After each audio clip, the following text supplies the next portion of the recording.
بسم اللہ الرحمن الرحیم۔ میرا آج کا موضوع نرگسیت اور کنٹرول کے بارے میں ہے۔ لوگوں پر اپنی اجارہ داری اور کنٹرول قائم رکھنا نرگسیت کا خاصہ ہے۔ یہ بیماری دراصل ایک ایسی نفسیاتی حالت کی نشاندہی کرتی ہے جس کا شکار انسان یعنی نارک لاشعوری طور پر اپنے ارد گرد کی دنیا میں خود کو محفوظ نہیں سمجھتا اور نتیجتاً اس بات کی ضرورت محسوس کرتا ہے کہ لوگ اس کے کنٹرول میں رہیں۔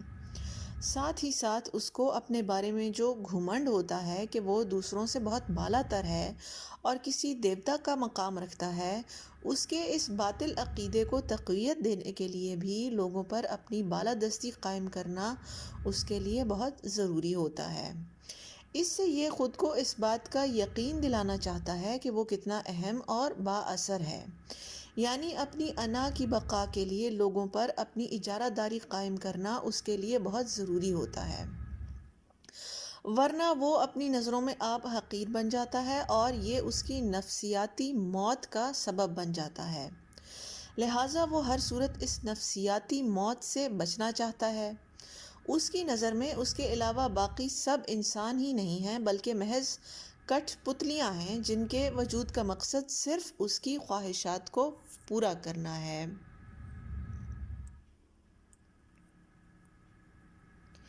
لوگوں پر اپنی اجارہ داری اور کنٹرول قائم رکھنے کے دو بنیادی طریقے ہیں۔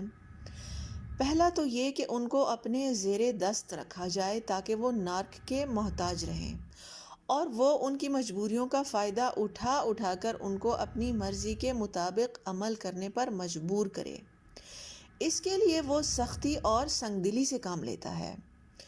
لوگوں کی ضروریات مالی بھی ہو سکتی ہیں اور جذباتی بھی۔ کبھی کبھار لوگ اس کے ہنر پر یا اس کے سماجی رابطوں پر بھی انحصار کر رہے ہوتے ہیں۔ کبھی یوں بھی ہوتا ہے کہ وہ اپنے وسائل کو لوگوں کے اوپر پہلے اتنا خرچ کرتا ہے کہ لوگ اس کے عادی ہو جائیں اور پھر بعد میں وہ ان کی ضرورت بن جائے۔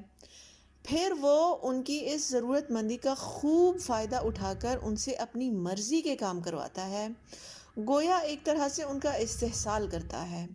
لوگ جتنے زیادہ ضرورت مند ہوں گے وہ اتنا ہی ان کو حقیر سمجھے گا اور ان کی مجبوریوں کا فائدہ اٹھائے گا۔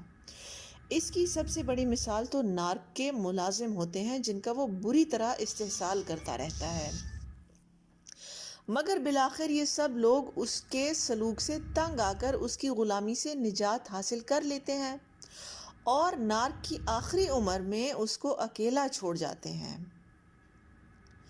لوگوں پر اپنی اجارہ داری قائم کرنے کا دوسرا طریقہ اس کے برعکس ہے۔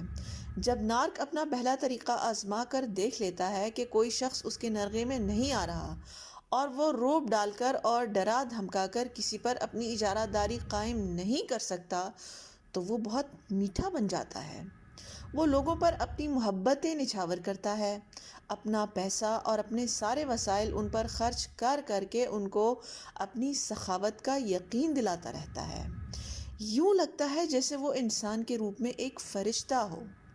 لوگ آہستہ آہستہ اس پر انحصار کرنے لگتے ہیں، یہاں تک کہ ایک وقت ایسا آتا ہے کہ نارک کی مدد کے بغیر ان کی زندگی چلنا مشکل ہو جاتی ہے۔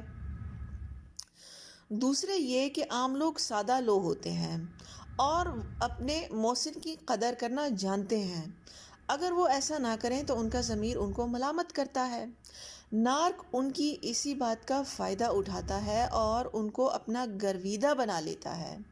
اس طریقے سے دراصل وہ اپنی آخری عمر کے لیے بہت سارے سہارے ڈھونڈ لیتا ہے، کیونکہ وہ جانتا ہے کہ اس کے اندر صحیح معنوں میں صحت مند تعلقات استوار کرنے کی صلاحیت ہی نہیں اور وہ بالآخر اکیلا رہ جائے گا۔ لہٰذا وہ ایک طرح سے لوگوں کی وفاداری کو خرید لیتا ہے۔ یہی لوگ ہیں جو ہر صورت میں نارک کے وفادار رہتے ہیں، چاہے نارک کی شہرت معاشرے میں اچھی ہو یا بری۔ نارک کے اس کھیل سے بچنے کا ایک ہی طریقہ ہے کہ ہم اس بیماری کے بارے میں آگاہی حاصل کریں اور اتنے چوکنے ہو جائیں کہ جہاں جہاں ہمیں یہ علامات نظر آئیں وہاں ہم اپنے راستے جدا کر لیں۔ امید ہے کہ آج کی ویڈیو سے آپ کی زندگی میں آسانیاں پیدا ہوئی ہوں گی انشاءاللہ۔ آپ کی توجہ کا شکریہ۔